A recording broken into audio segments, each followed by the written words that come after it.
Yeah, Cloud9 have a lot to prove. At the same time, they're like zero expectations for Cloud9 right here. They can go in and just play fairly freely and show what they can do. Well, 3 bans already in, gents. Mordekaiser's out. Azir once again banned by AHQ. Rek'Sai and Rise from Cloud9. So C9 targeting some very specific champions with at least another jungle ban, hitting maybe the weaker area of Cloud9's team. Yet another Azir ban. That is no surprise for AHQ. Even with the nerf to Azir, it is somewhat expected. And there are more unknowns on the side of AHQ than any other team at Worlds for pick and ban, because the last competitive patch they played on was 5.13. They ended their season so long ago and qualified as the #1 seed. It will definitely be revealing what they decide to do in this champ select. Both GangPlank and Lulu will be open. And instantly, as I say, Cloud9 locks in the one that was left. That is the 3 picks we keep highlighting. Mordekaiser, GangPlank, and Lulu. Obviously, AHQ will still have a chance. Not to get an Elise, sadly, for Mountain, but he's played a lot of Gragas back in the LMS. He likes these big bruiser here where he can stay alive a little bit and wait for his team then to move from the lanes and join him. In these invades, he likes to do like Mountain is a jungler. He only goes one way, and that's forward. I've never seen the guy retreat from a fight. He's always first man in, and he stays in there, and he keeps fighting. Traditionally, standing at the end of it as well. AHQ have been incredibly dominant in their region, only dropping 3 games all summer long. You contrast that to Cloud9, it was only 3 series they managed to win all summer long. Maybe it's an overstatement. And in those 3 series, they dropped more games than AHQ did in their entire split. It really feels like a David and Goliath matchup, but we'll need to see what AHQ do. Kalista and Braum, 3 seconds left. It looks like those will be the picks. Yeah, like these 2 very strong picks for AHQ. Don't get one of the real big power picks, but Braum, I think for support, is definitely up there as a must pick in almost every single game. And of course, Kalista, while she's not perm ban anymore, she's still a very, very strong laner. And AHQ as a team will constantly force fights around that bottom lane. Ziv will TP down, Mountain will gank it, and westdoor will roam. So having a strong lane, at least where you have early kill pressure, is very important for their early fights because they have to snowball. So Cloud9 need to think about what they're going to lock in. The Braum's also a steal. Ooh. Early lock-in, and it is a Morgana, most likely for Lemon. Couple of interesting things about these Cloud9 picks.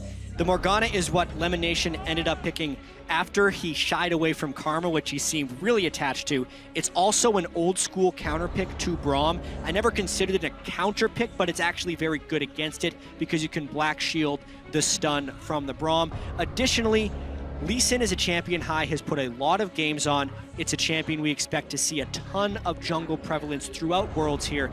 5 attack damage on Warrior, as well as some energy buffs and buffs to the ultimate, which allow to do more damage on targets it passes through, are all big things, and Cloud9 will look to put out some early pressure here. Yeah, much like we saw Fnatic in the last game try and counter what IG normally likes to do with camping that top side of the map. Cloud9 now knows how HQ plays the early game, and they want early aggression with at least a jungle pick. GangPlank can also fight for himself, but Darius was still left open. And gentlemen, that's a very strong pick. And Rengar. Darius and Rengar at the 2015 World Championships. So 2 of the big champions, 2 of the 3 big champions we pointed out as being extremely powerful on this patch have been picked here, Darius and GangPlank. Lulu was, of course, banned. And then out of nowhere, we get this Rengar from Mountain. We're looking at the champions he's played since the summer split. He actually wasn't their jungler until the very end of the spring split. And there are no Rengar games anywhere here. This is awesome. Yeah. And we've got so many questions, not only on the side of AHQ. Balls not played GangPlank. We've got 1 game for High on Lee Sin, and it was a loss.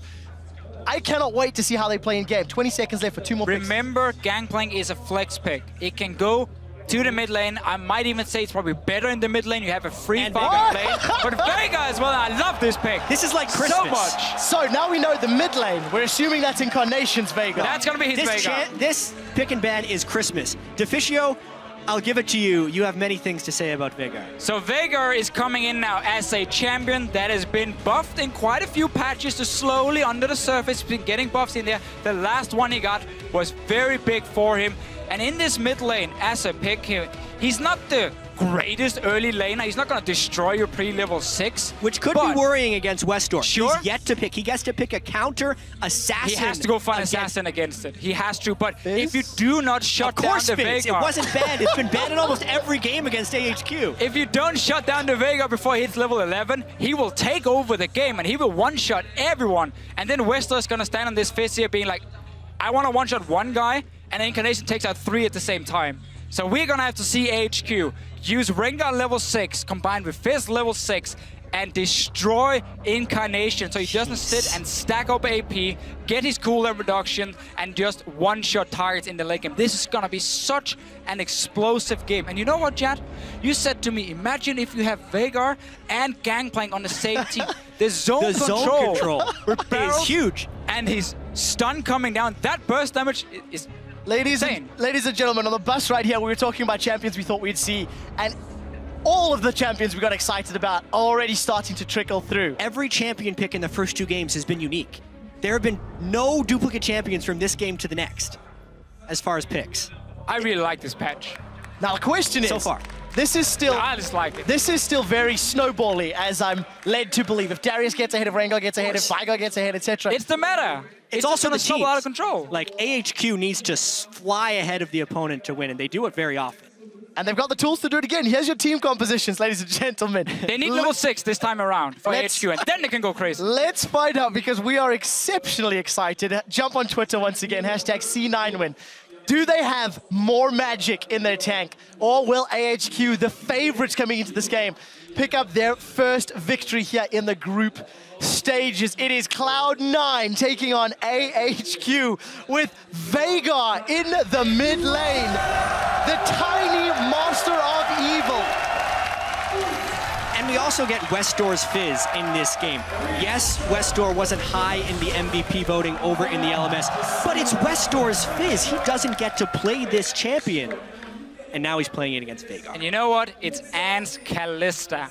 So AHQ, when they have these early fights in the bottom lane, they're looking to give Ann the kills, and of course westdoor whatever he can pick up. But late game, you might just be one-shot by Incarnation. westdoor's Fizz is 4-0 in their last 31 games, played with a 15 KDA. Yeah, and it's been banned 26 times. Well, picked away one other. Anytime there's a game with westdoor, Fizz shows up and picks her bans. Now, for Cloud9, we mentioned a little bit how the Lee Sin pick, they want to try and counter some of the early aggression. But for me, the GangPlank and Veigar, that is where Cloud9 wants a bit more time before their composition really kicks in. So for them, you gotta play safe in the early game. You gotta be able to predict where HQ is going. Because once you hit 11 and get rank 2 ulti and rank 3 of your E on this Veigar here with the stun, grouping is gonna be so powerful for them. And I don't think HQ will be able to respond against that. We'll find out if they get a chance to respond to Deficio. We're almost at 2 minutes.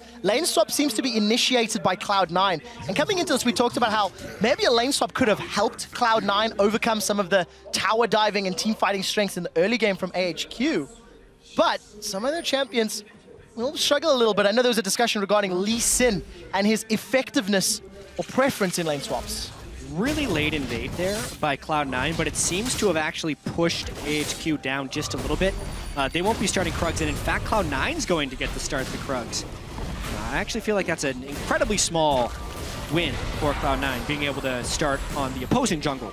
So what both teams could look to do, if you value getting that early experience for your AD carry and support, is you fast push the first 2 waves and then you bounce it on the tower and you freeze it from there. And you try and just get a high level AD carry who can 1v1 the enemy top laner. For now though, both teams obviously instantly in. You see Albis on the bottom side of the map warding up the jungle of Cloud9, because now they gotta make sure that High and Balls can move down and start farming on the side. But we see Cloud9 already sending members. You have to respect this roam right away. Whenever there's an AD carry, the support goes rogue.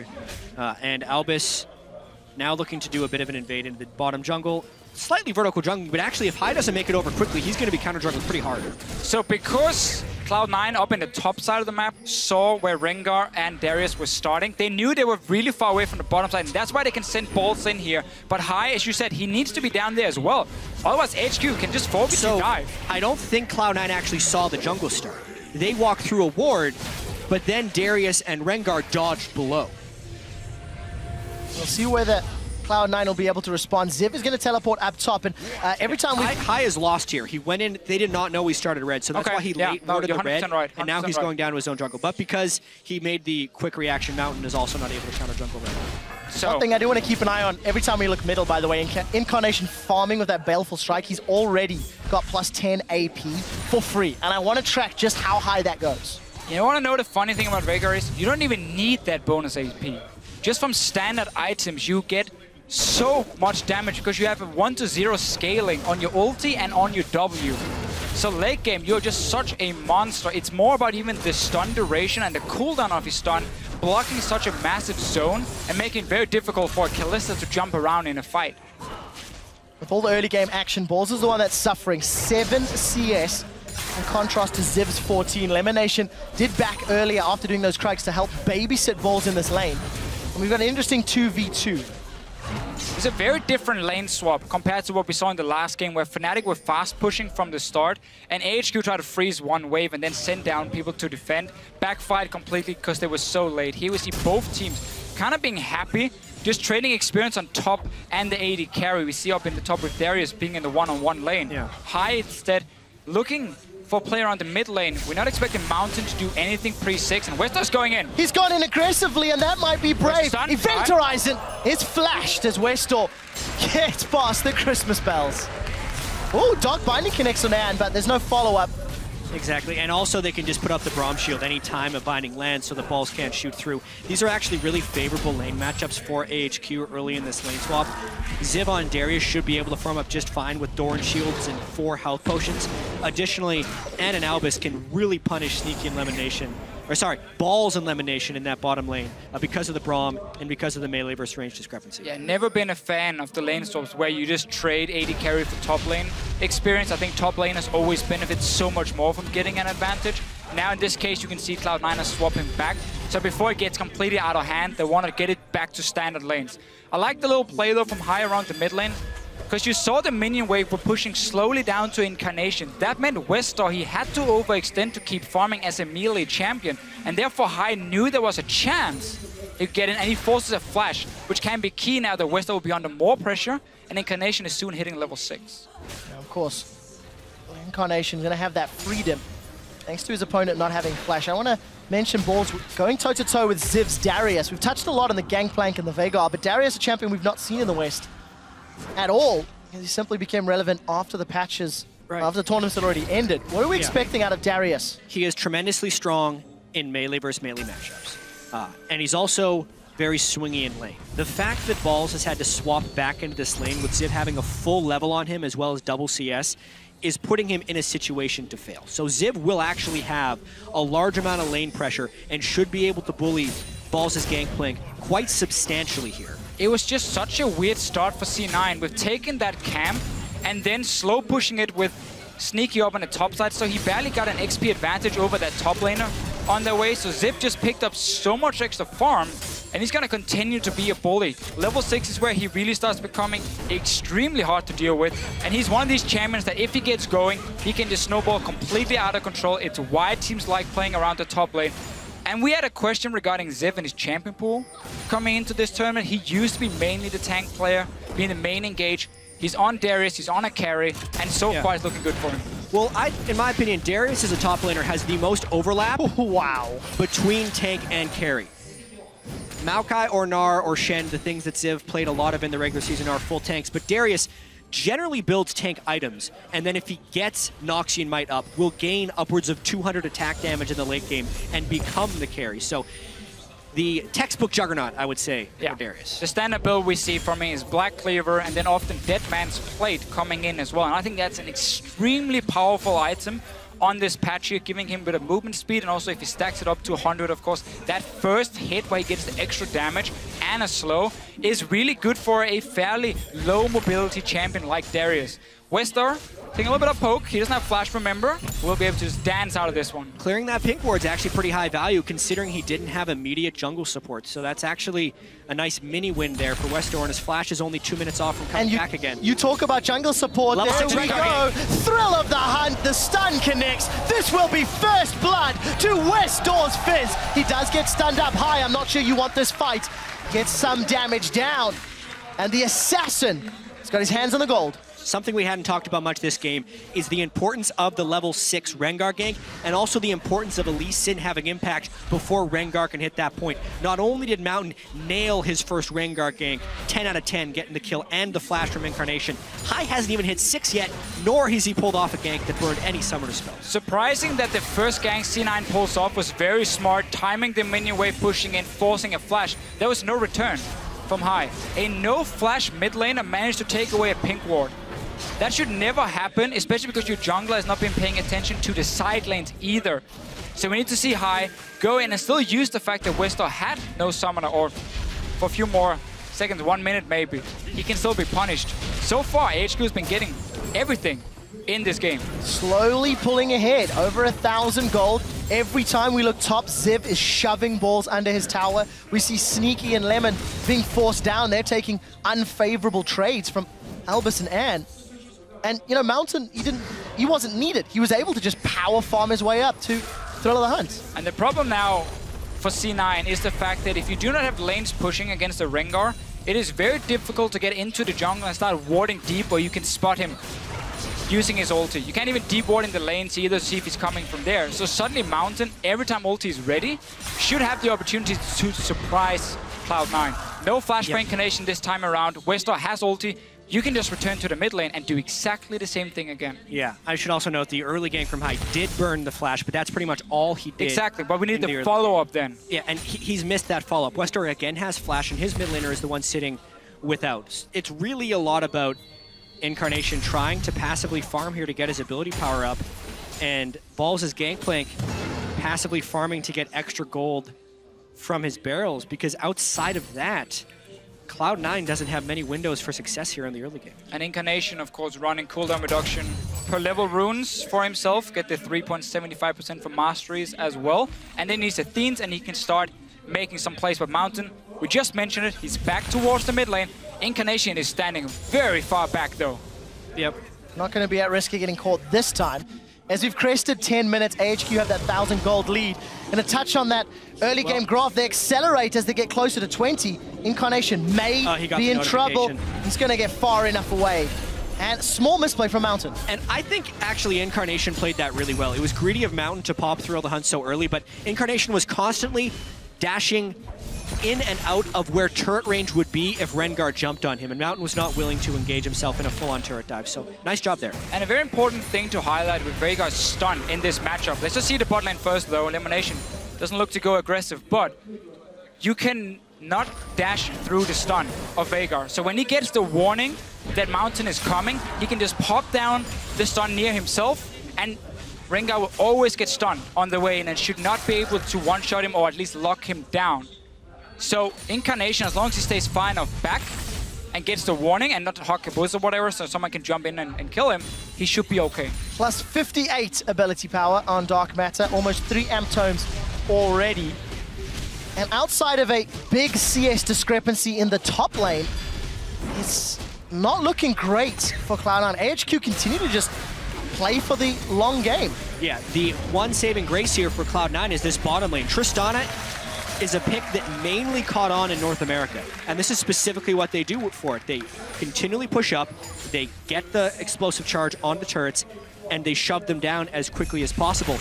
Even though Sneaky was top lane for the early start of that lane, he still gets the turret. And even though the rest of the game was going towards AHQ, that turret gold is going to come in really handy if they can withstand the rest of these ganks. Well, Mountain wants to get balls. Apprehend connects, as does the Decimate. That's a flash away. The teleport from Incarnation gets cancelled by Chum the Waters. westdoor get to it. While all that is going on, Lemon, Sneaky, and Hai take Dragon number 1 after taking Tower number 1. Yeah, Mountain wasted that ulti in the mid lane before, so didn't have it ready for the dive up top, and then C9 using all the globals they had ready.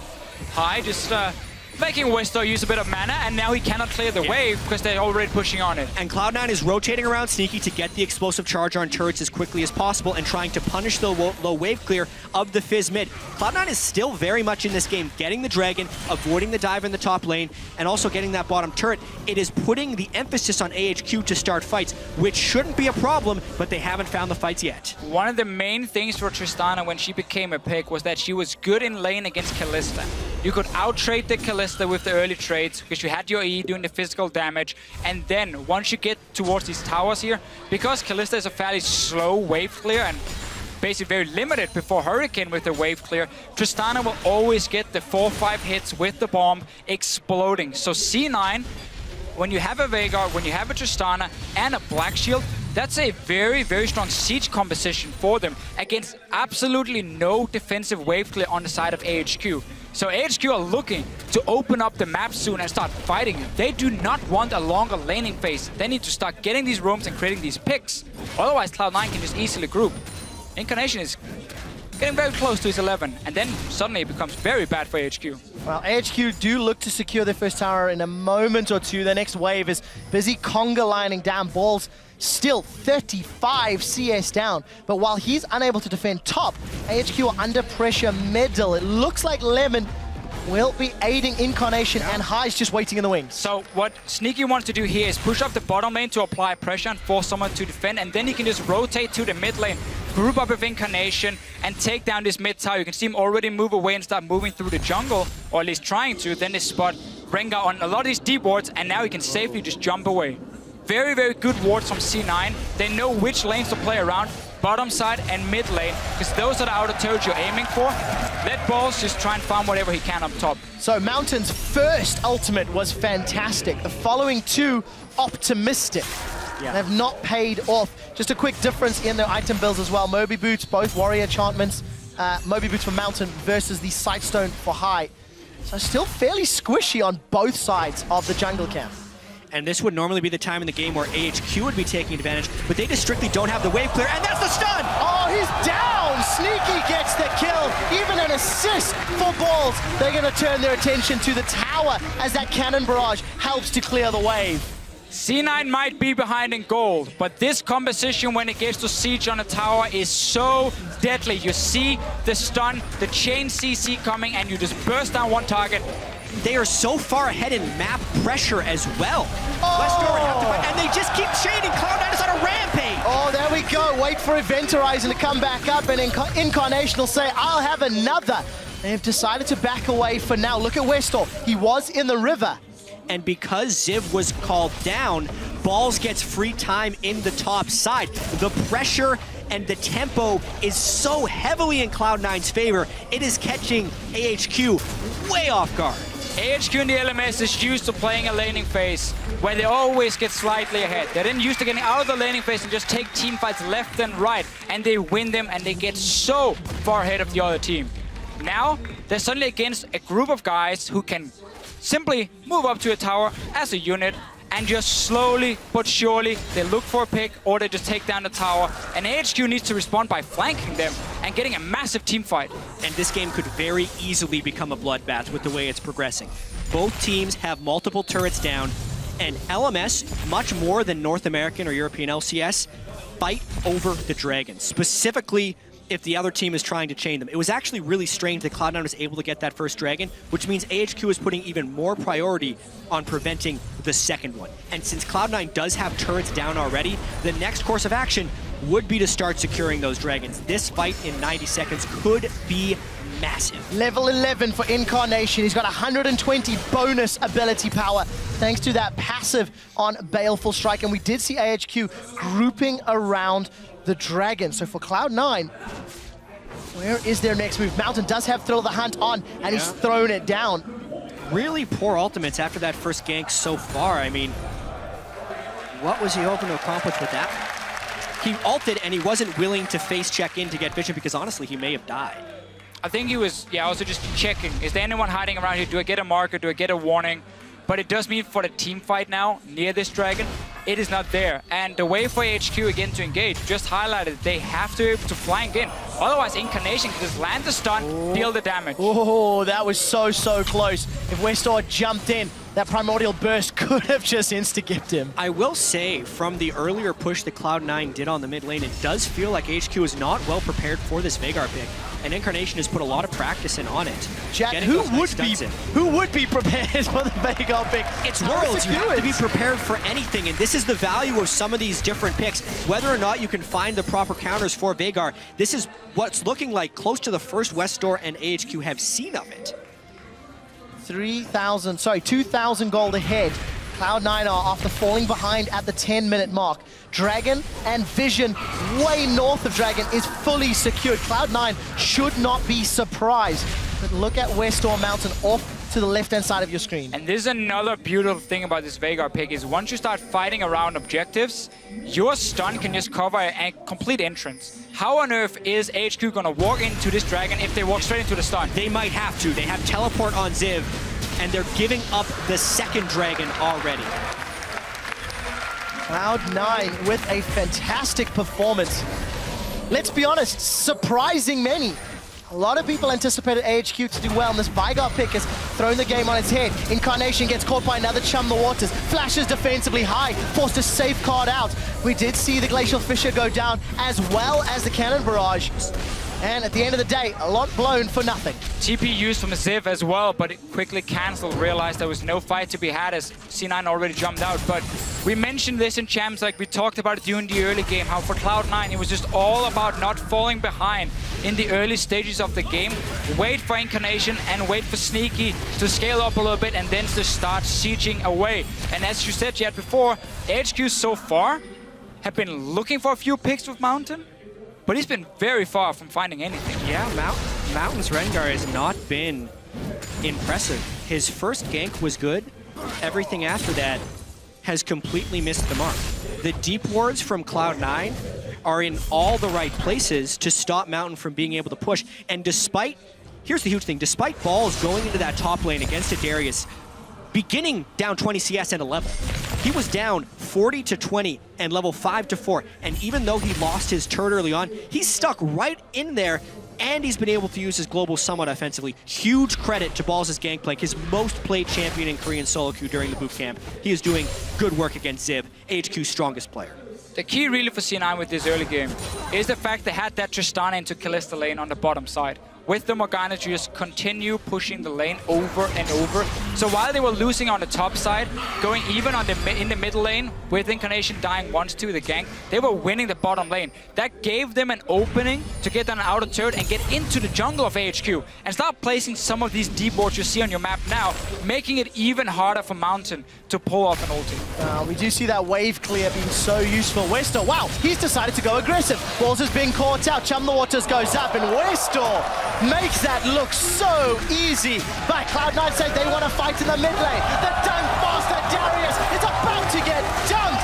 It's Sneaky that gets the kill. Now we've turned into a 4v4. We do see Mountain jumping in, but he immediately has to flash away. Exhaust reducing all his damage. Event Horizon has come back off cooldown. Sneaky's trying to be focused by westdoor, but it won't be enough. That's the second kill of the fight for Sneaky. He's burning. He needs to run away. Mountain gets caught by a dark binding, and High goes in, but it's Incarnation that secures the kill credit. 5-2 and 4,000 gold up. And Cloud9 is actually thinking of turning on to Baron after this. This is a risky call. That was a great chaotic fight win by Cloud9. They got balls coming in TP. And is the only one in the mid lane. 3 others are dead. This is Baron at 22 minutes for Cloud9. They will take full control of the game after this secure. So we see two things from AHQ as well. We saw westdoor split pushing, getting a kill onto balls. That's one of the ways they can get back into the game. But then the rest of the team were caught sleeping in the mid lane. High gets the engage. Look at LemonNation landing binding after binding as well, and the CC between him and Incarnation allows Sneaky to stay alive and just sit back and deal all the damage. And specifically the fact that Ziv was eliminated before that fight made it even though AHQ thought with the collapse up from westdoor they would have the edge. But westdoor too had burned significant cooldowns to kill balls in the bottom lane, and the binding accuracy versus the skill shot accuracy from Incarnation's Veigar in this fight were just too much for AHQ to handle. And we're just getting later and later into the build for Incarnation. because you get 5 on every kill or assist. 168 bonus AP.